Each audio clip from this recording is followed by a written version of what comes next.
Bueno, estamos predicando sobre el obrador de milagros, sobre Jesucristo. Y estoy diciendo que en estas épocas de tanta situación contraria, nosotros no podemos cambiar. El mensaje no se negocia y no cambia. Jesucristo es el mismo ayer, hoy y por los siglos.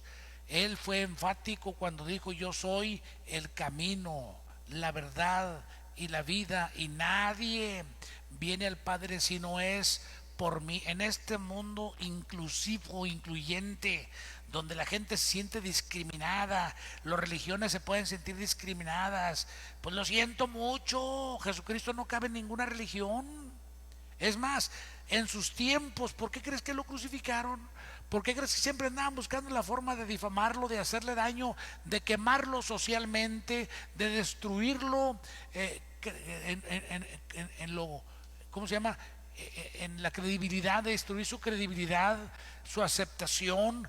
No tenía un background religioso. Él no venía de sacerdotes o de sumos sacerdotes. Él era un hijo de un albañil o de carpintero. Es que la palabra albañil y carpintero en términos originales es lo mismo.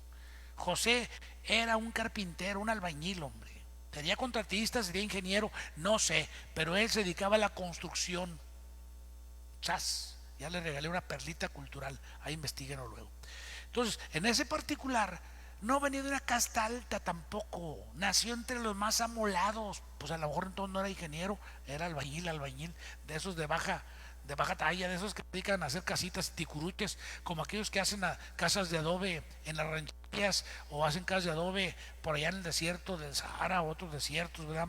Las hacen de adobe precisamente porque el bloque es horrible en el calor, así que el adobe es térmico. Ya, se acabó, otra perla cultural.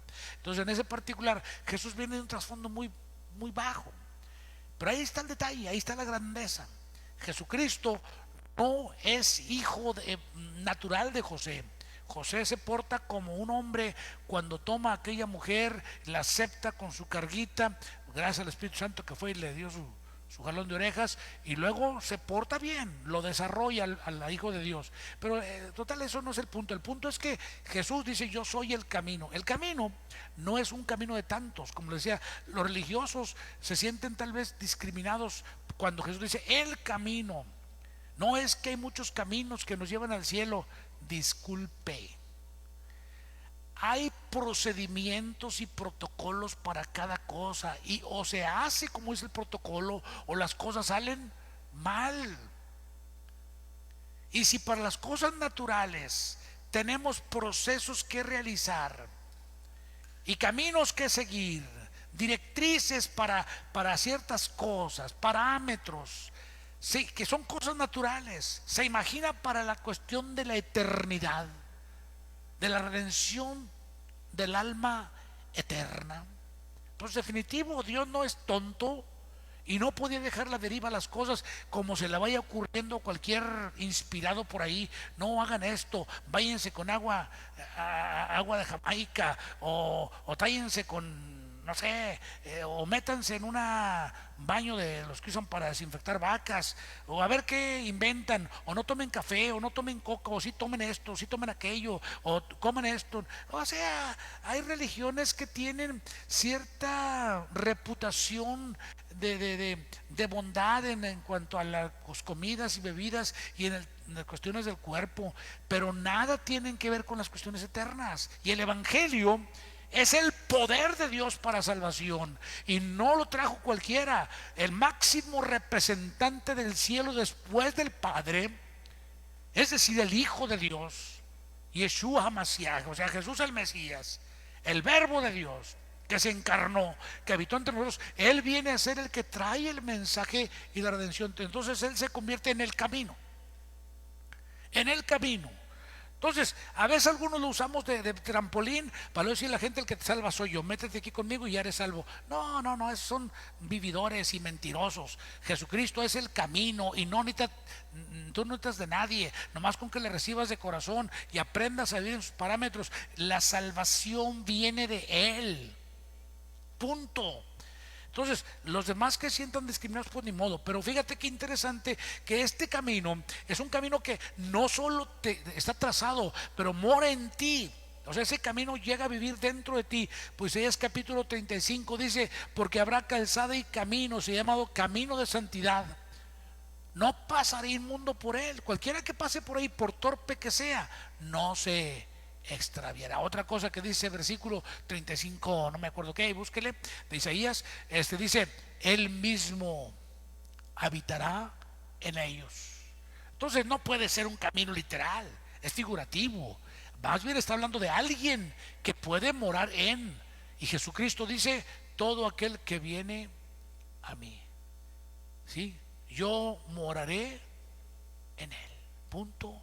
Entonces, en ese particular, Jesucristo es el camino, la verdad, no una verdad de tantas, no es relativo. Jesucristo es la verdad, la revelación divina, la revelación por excelencia, la revelación que había estado escondida por los siglos, donde inclusive los judíos se equivocaron pensando que nada más los iba a salvar a ellos. Pero el apóstol Pablo, o conocidísimo como Rabino Saulo de Tarso, nos dice: mira, el misterio que estaba escondido por los siglos ha sido revelado. Dios de ambos pueblos hizo uno. De las cosas visibles e invisibles hizo un solo concepto. Se acabaron las cuestiones de clasismos y de razas. En Cristo no hay ni judío ni griego, no hay bárbaro ni escita, no hay esclavo ni libre. Todos entramos ahí mismo y todos recibimos el mote de hijos de Dios. Qué interesante.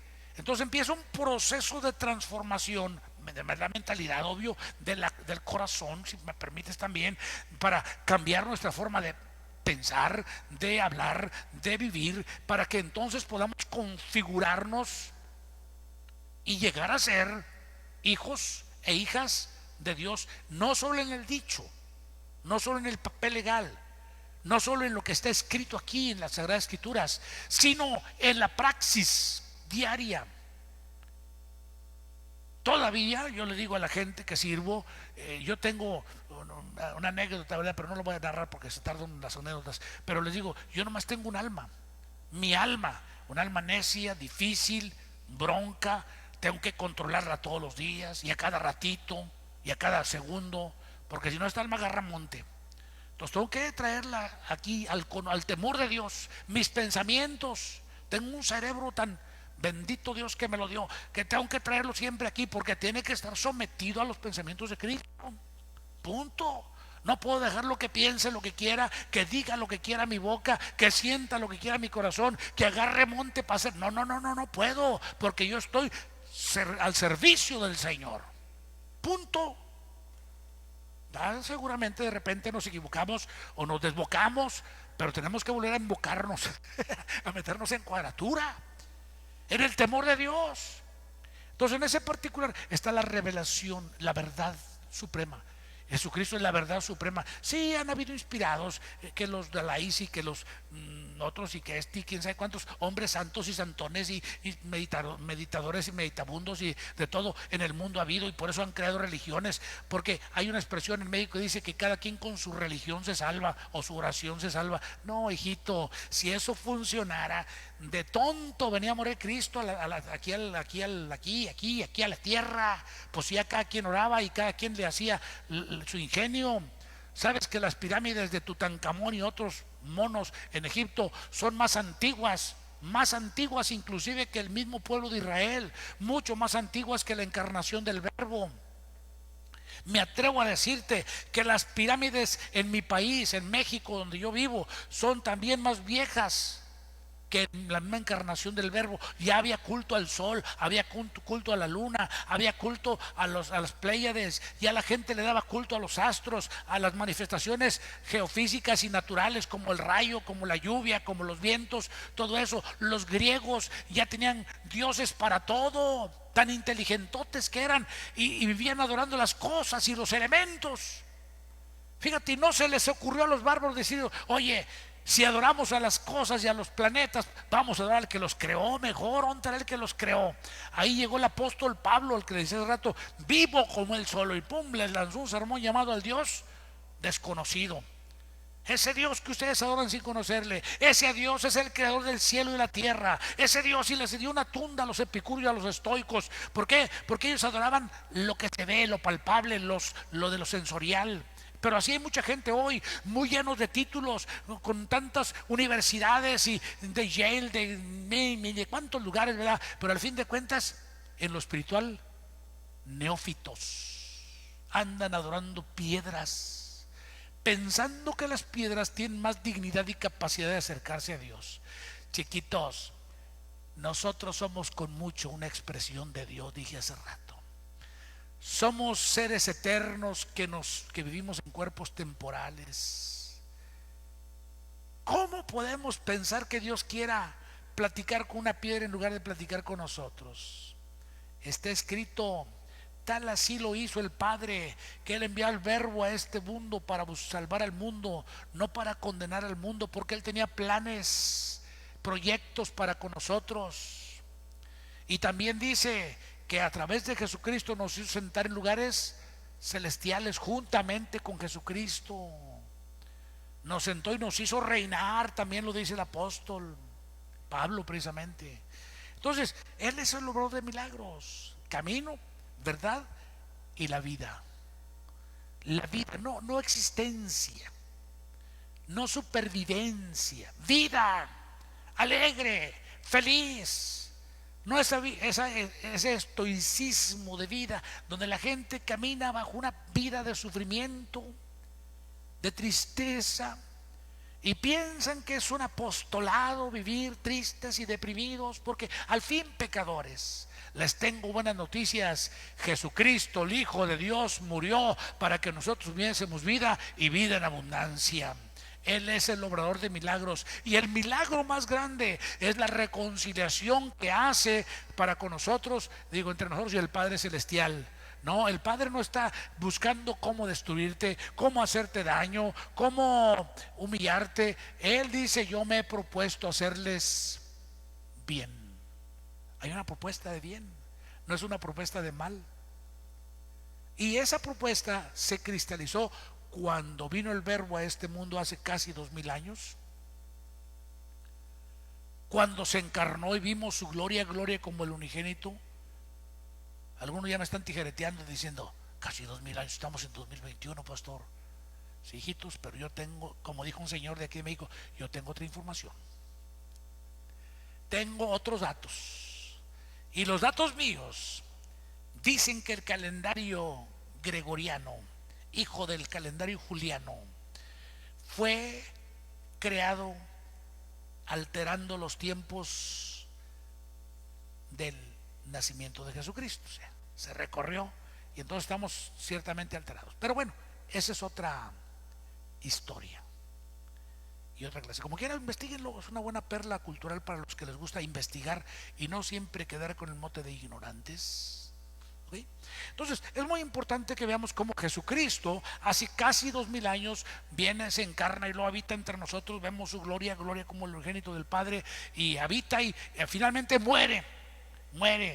Yo lo he llamado inclusive en el gran montaje de la muerte de Jesús, porque el Verbo, Él sabía que iba a morir, a eso venía. La única manera de que pudiera prácticamente salir del cuerpo ese que tomó prestado para vivir entre nosotros era muriéndose, porque eso es lo que significa la palabra muerte: separación del espíritu y el cuerpo. Y entonces descender al infierno y ahí mero hacerle una rebambaramba al diablo y a sus demonios, a Belcebú y a otros príncipes que por ahí han de andar todavía todos agachados, porque llegó el Verbo y les dio una tutaniza a todos, ¿verdad? Y no tengo tiempo ni quiero decirles todos los textos que tengo, porque ya los he dicho una y otra vez, pero tengo una persuasión tremenda de que el Verbo de Dios victorioso ascendió a los cielos, y por ahí por lo menos se llevó al poderoso de ellos y dijo: mas tú derribado eres por tierra, oh lucero hijo de la mañana, y lo aventó por tierra. ¡Vámonos! ¿Por qué? Porque nos ama con amor eterno, a ti y a mí, y a ti que eres adicto, a ti que eres prostituto o prostituta, a ti que vives mal.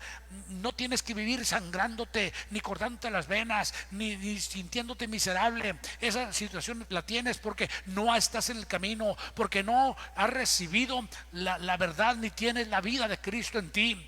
Yo también estaría igual que tú, y todos los que están en el Evangelio hoy estarían igual o peor que tú. Este mundo sería un oscurantismo absoluto.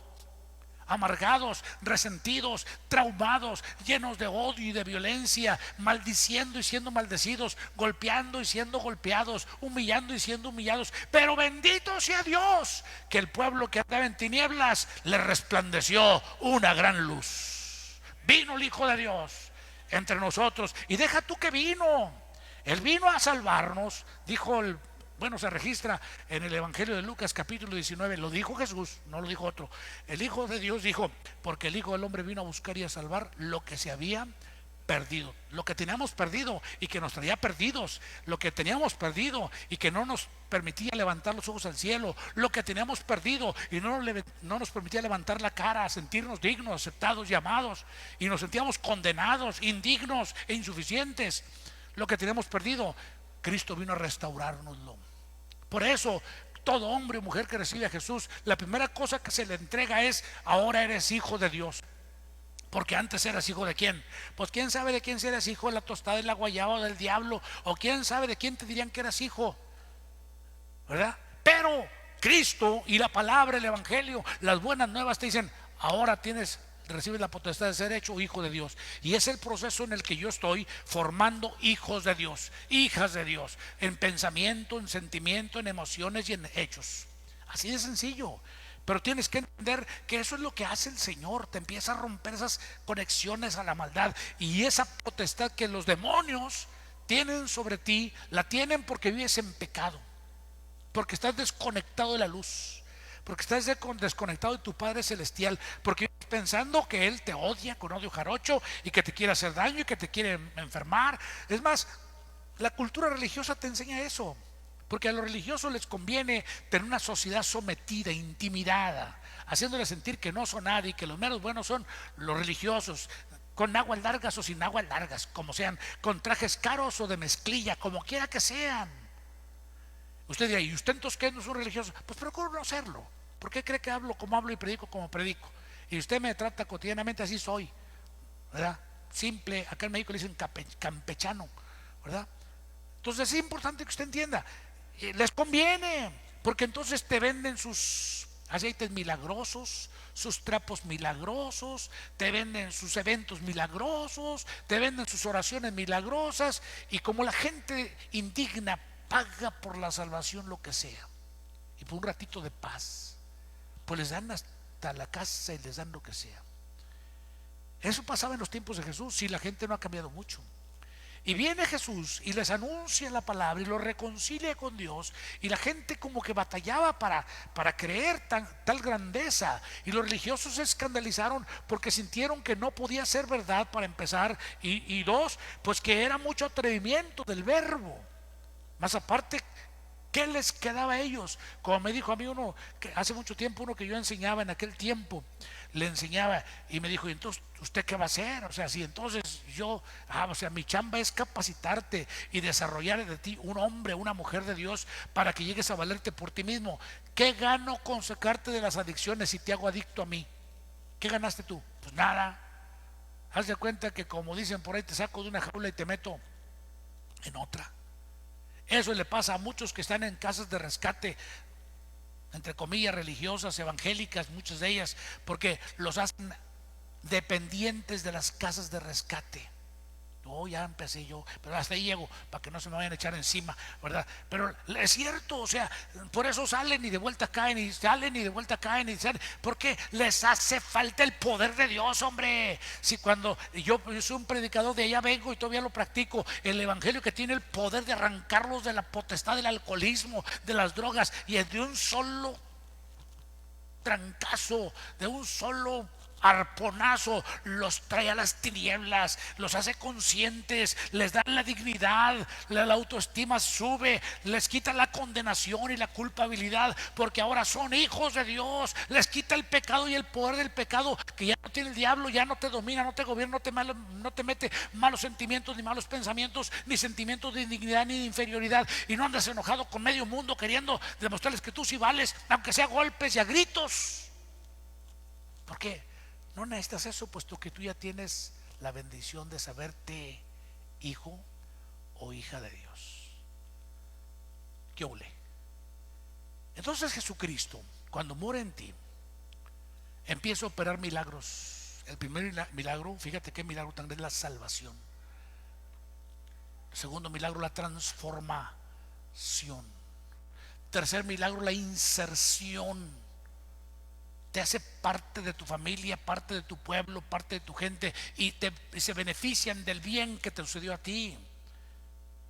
Porque si tú eres ratero y sigues siendo un prángano, un flojo, y no trabajas porque ya no robas, pero ya no jalas, pues muy mal, tu familia no se beneficia de nada en ti. O sea, ¿de qué sirvió que te salvaran si lo que quedó fue una persona que no arrima ni qué comer? Pero fíjate lo que hace el Señor, lo que hace el poder de Dios es que te arranca de la potestad de las tinieblas y inclusive te hace una persona útil, te transforma y te lleva a caminos y te convierte en una persona a caminos de bendición, y te conviertes en una persona productiva para tu familia. A tus hijos les da gusto que te hayas convertido al evangelio, porque ahora produces, porque ahora das, porque ahora aportas. A tu esposa le da gusto que te convertiste, no porque ya no tomas, no porque ahora lo que tomabas lo aportas para la familia. Ahora los zapatitos que quería tu hijo se los compras, las garritas que tu hijo necesitaba o tu hija se las compras, porque bendito sea Dios, tú sabes que lo que tú ganas es para bendición de los tuyos. Eso es el evangelio que yo predico. Ese es el Jesucristo en el que yo creo, el obrador de milagros. Pero si todavía te faltara, te digo, Él puede sanar a los enfermos. Se volverán a morir o a enfermar, eso es cierto, pero puede sanarlos. Pero la gente saludable, emocional, mentalmente, es gente saludable en lo físico también. Anótelo. La gente que desarrolla una salud mental y emocional es gente que a la postre acabará siendo persona saludable físicamente. Y claro que la gente se sana cuando ya no hay condenación, porque eso de andar queriendo comprar el amor a medio mundo, con darles y ayudarles y ten por aquí, es gente que busca aceptación a través de dádivas. Es gente que no se siente capaz de ser amada por sí misma. Y cuando ya estás en Cristo, sabes que Dios no necesitó nada de ti para amarte, ni que tú hicieras gran cosa para amarte. Él te amó analógicamente, guardando las proporciones, diré yo. Es como a los hijos, ¿cuánto los amamos aún antes de que les conozcamos? Y cuando ya nacen y crecen y hacen unas barrabasadas, ahí andamos dando la cara por ellos a veces, sacando la casta y viendo, y es el hijo o la hija, ¿qué le haces? Y si el hijo se pusiera a pensar, ¿y qué hice para merecer el amor de mi padre o de mi madre? ¿Sabes qué hiciste? Nada. Porque no necesitabas hacer nada, puesto que te amaron antes de conocerte. Pues Dios te amó a ti. No diría que antes de conocerte, te amó a ti siempre, desde antes de que nacieras, ya te amaba. Te puso nombre, te asignó una función en el planeta. Se lo dijo a Jeremías, antes que nacieras, yo te conocí y te puse nombre y te di por profeta a las naciones. O sea, le dio un oficio. A lo mejor a ti no te dio de profeta, a ti te puso de ingeniero para las naciones, te puso de arquitecto, te puso de gobernador, te puso de músico, de poeta, de compositor, de doctor. No sé cuál sea tu función, pero lo que tú tengas es una habilidad que Dios puso en ti desde antes que nacieras, porque te amó y te ama hoy, independientemente de tus carencias espirituales, emocionales o sociales. Te ama y solamente está esperando que tú clames a Él, que le digas: Señor Dios, sálvame, arráncame Tienes que reconocer que estás mal, porque cuando la gente dice: no, estoy muy bien, nomás me drogo, pero yo cuando quiera dejo la droga. Y pues nunca puedes, y no, como que nunca quieres, y a veces quieres pero no puedes. Y reconoce que las adicciones son muy malas, te llevan y te traen como al pez cuando ya está enganchado con el anzuelo. ¿Tú crees que el pez no se quiere zafar? Pues claro que quiere zafarse, pero no podrá. Así cuando ya somos ganchados por las adicciones, por las dependencias, puede ser lo más sencillo de un cigarro o el alcohol, que son drogas permitidas, nobles, dicen por ahí. Pues son drogas, no importa que sean legales. También un tiempo fueron prohibidas, ¿verdad? Pero ahora ya las permiten. Al rato que permitan la marihuana, pues embrutezcase con la marihuana. Al rato le permiten la cocaína, embrutezcase. Y al rato permiten que también el cristal y otras tonteras que van creando los que promueven lo malo y que se enriquecen con ello. Pues usted tiene tantito cesera y tres o dos dedos de frente y dice: no, ¿sabes qué? Esto está mal, yo voy a caminar en bendición. Pero venimos a veces y traemos el alma herida, traemos la mente lastimada, traemos todo nuestro ser sangrando y no hay quien nos alivie. Pues aquí está el poder de Dios, está Dios extendiendo sus brazos hacia ti. No así, no así: venid a mí todos los que estén trabajados y cargados y yo los haré descansar. Reconoce que tú de por ti mismo no puedes, reconoce que estás en necesidad, reconoce que me has buscado la manera y que has dicho una vez que tú puedes y no has podido. Acércate a Dios. No cometas el error de algunos que dejan a Dios y en lugar de buscar a Dios se inventan para sí filosofías o siguen sutilezas religiosas o sistemas filosóficos que no les ayudan en nada finalmente. El obrador de milagros está esta noche aquí, listo para sanar tu alma, sanando tu alma. Lo del cuerpo es cosa sencilla. Me dijo un gran maestro que me enseñó mucho en muy poco tiempo: sanar enfermos es un juego de niños. Lo difícil es el alma. Y es que sí, la gente guarda amarguras por años, guarda resentimiento y a veces ni cuenta nos damos. Estamos tan acostumbrados a vivir en amargura que ya lo amargo no nos sabe amargo, que ya la tristeza la cantamos como si fuera gran cosa, que ya el desamor lo presumimos como si fuera una virtud, que ya la vergüenza la exaltamos. Pero volvámonos a Dios. Y cuando volvamos a Dios, sucederá el milagro de volver en sí, dice la Escritura. Y entonces nos daremos cuenta que no es normal vivir amargados, entristecidos, condenados y faltos de amor. Porque hay un Dios amoroso que te ama con amor eterno. Yo en esta noche quiero orar por ti que dices: caray, yo necesito oír esta palabra. Pero ¿qué tiene que ver con la pandemia? Todo. Porque ahorita la gente inclusive se rechazan, así como que hazte por allá porque me pega la roña, el coronavirus. Y quieras o no, hay ancianos encerrados que no pueden ser visitados y no son visitados por sus nietos. Y a veces inclusive los hijos: hazte para allá, hazte para allá, no te le acerques. Y esa situación va creando una problemática muy seria. Tenemos una tremenda alza de suicidios, no nomás en México, a nivel global. Los seres humanos somos seres sociables, creados para vivir en comunidad. Esta pandemia nos ha venido a dar en la torre. Pero hay alguien que está en tu cuarto y que puede estar contigo y puedes platicar con él. Tan solo guarda silencio un momento. Pide lo que quieras y cállate. Quédate pensando en él. Y créeme, puedes hablar con Dios. Padre, en el nombre de Jesucristo, en esta hora, yo bendigo a mis hermanos.